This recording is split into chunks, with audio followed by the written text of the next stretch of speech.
Good morning, dear guests, family of President Trump. Thank you for having us here today. It has been a very difficult time back in Israel. It has been very difficult time all around the world, whether it's Ukraine, whether it's Southeast Asia, whether it's Europe, whether it's here in the States or any other place. Honestly speaking,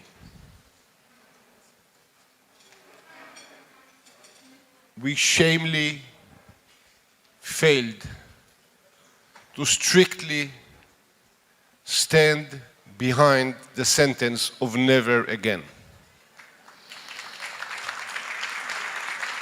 But as much as I bow my head with professional shame for what happened on October 7, I raise it with pride for the rejoining of our citizens, fathers, mothers, grandmothers who protected their kids in the shelters, IDF soldiers that came back, IDF operations that were operating all across the region to make sure that we win those evil trends of terrorism, whether they come from Gaza, whether they are in Judea or Samaria, whether they are in Lebanon, whether they are in Syria, Yemen, and all directed rightly from Iran.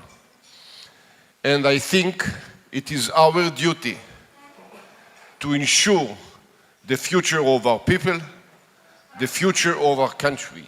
We do not revenge in Gaza. We do not retaliate in Gaza. All we do is secure the future. And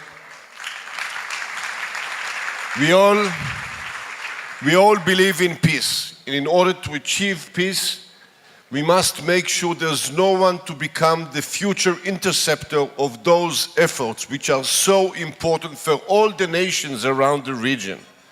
And Hamas was definitely an interceptor. And Hezbollah is definitely an interceptor.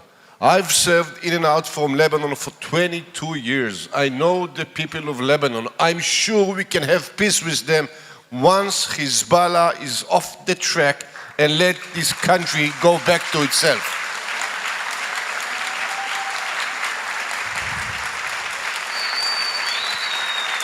I know, my friend, thank you. I know, my friend, the Saudis so very much.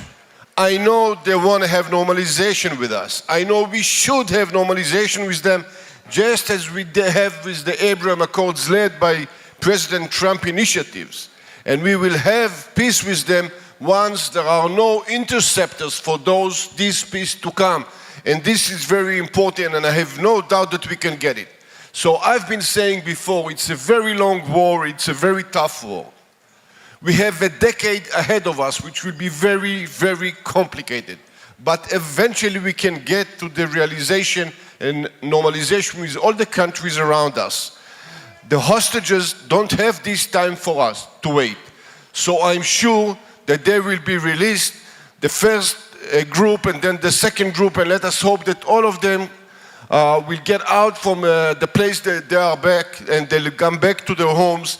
Those who are alive to be recovered and those who are dead to be properly buried in their home country.